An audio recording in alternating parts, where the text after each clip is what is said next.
Hər an ki müşahidə edirsiniz. Yandavın bazarıdır bu ya. Buradan kəsə burası taxtaçıq bağlayıbdır. Saati neçə saat? Saat 10 yarımdır.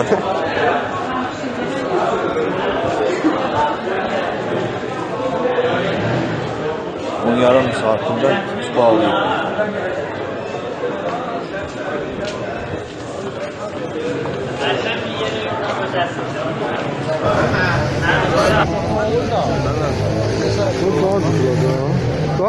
Qardı vicəli.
Pazar bağlı değil, ayın 16'sı değil.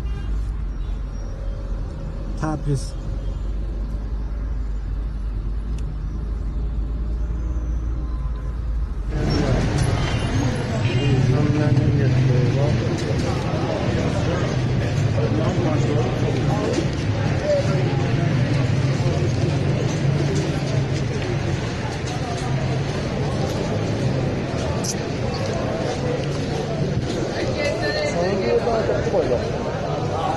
Sana. Yox, ora canlıyam. Sən parkdan var mı götür? 5 mən hər nə mənə götür camini mən. Mən məsələn elə məxsus parkdan.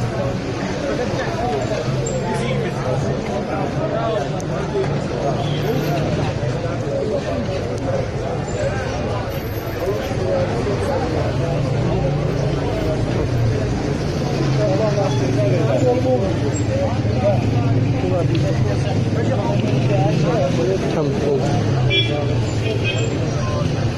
Tamam baba.